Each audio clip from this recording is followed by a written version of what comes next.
গতকাল সকাল সকাল চলে গেছিলাম শারজাতে। সেখানে ওই মোটামুটি আমার ঘন্টা দেড়েকের কাজ ছিল, সেটা মিটিয়ে ট্যাক্সি ধরে সোজা বাড়ির দিকে রওনা দিয়ে দিয়েছিলাম। আর রোদের তাপ ছিল প্রচণ্ড পরিমাণে, মানে যাকে বলে এক কথায় ওই মাথা ফাটা রোদ। গা হাত পা মনে হচ্ছিলো পুড়ে যাচ্ছিল। তো যখন আমি হেঁটে ট্যাক্সি মানে রাস্তা পর্যন্ত এলাম, অতক্ষণে মনে হচ্ছিল আমার হাল খারাপ। যেই ট্যাক্সিতে উঠলাম, এসিটা চললো, সেই মনে হচ্ছিলো বাবা একটু রিলিফ পেলাম, বাঁচলাম। তো ওখানে ছিলাম আর অরির কথা মনে পড়ছিল যে বাড়িতে বাবার সাথে কী দিয়ে কী করছে না করছে। কারণ আমি বাড়ি থেকে 8টার দিকে বেরিয়েছিলাম, তখনও ঘুমাচ্ছিল। তারপর ওর খাবার দাবার করতে হবে, আরও তো বাড়িতে 100টা কাজ থাকে। তো সেগুলোই ভাবছিলাম। এক জায়গাতে গেলেও শান্তি নেই, ভাবি বাড়ি কখন যাব, কখন কাজগুলো করব। এখন এই ব্যাগটা বের করছিলাম, দেখি কত কি উঠলো মিটারে। এখানে ট্যাক্সিতে উঠলে অত ভাবা লাগে না যে ট্যাক্সিওয়ালা বেশি পয়সা নেবে না কি করবে। যেটা পয়সা হবে সেটা একদম স্ক্রিনে চলে আসবে, সেই টাকাটাই দিয়ে নেমে যেতে হবে। তো চলে এসছি আমি বাড়িতে, গিয়ে দেখা যাক অরিবাবু কী করছে। এতক্ষণে উঠে গেছে, এতক্ষণ ঘুমাবে না। আমি যখন ফিরেছিলাম তখন ওই 10টা 40 মতো বাজছিল।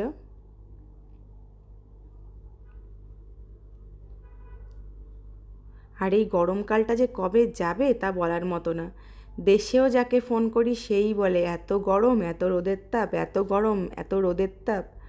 আমি আর সেই কথা কাউকে শোনাই না, আমাকেই সবাই বলে গরম গরম গরম। আমি অত দুঃখ প্রকাশ করি না। দুঃখ প্রকাশ করলে কি গরম কমবে বলো? একদমই কমবে না। তো বাড়িতে এসে দেখি ওর বাবা ওকে হরলিক্স গুলে দিয়েছে, হরলিক্স খাচ্ছে আর দুষ্টুমি ওনার চালুই আছে। আমি ফটাফট চেঞ্জ করে চলে এসেছিলাম রান্নাঘরে। আগে এসেই ওর খিচুড়িটা বসিয়েছি। সকালে আমি ব্রেকফাস্ট করেই গেছিলাম, তাও একটু খিদেও পাচ্ছিল। আর মানে গরমকালে দুপুরবেলাতে দেখবে একটু শরবত টাইপের কিছু হলে খেতে বেশ ভালোই লাগে। তো ফ্রিজে আম ছিল, ভাবলাম ম্যাঙ্গো শেকই বানিয়ে নিই। তো 3টে আমকে ভালো করে টুকরো করে কেটে আমি মিক্সিতে না বেশ ভালোভাবে পেস্ট করে নিয়েছি। তাতে একটু পিঙ্ক সল্ট দেবো, একদম সামান্য পরিমাণে। নুনটা বুঝে শুনে দিতে হবে, বেশি হলে কিন্তু একদম ভাল লাগবে না।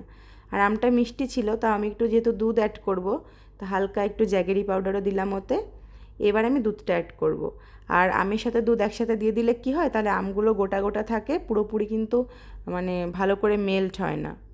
তো ওই জন্য আমি আমটাকে আগে ভালো করে আমি মানে পেস্ট করে নিই, তারপর ওটাতে দুধ অ্যাড করি। এইভাবে করে দেখবেন খেতে ভীষণ ভালো ভালো হয় খেতে।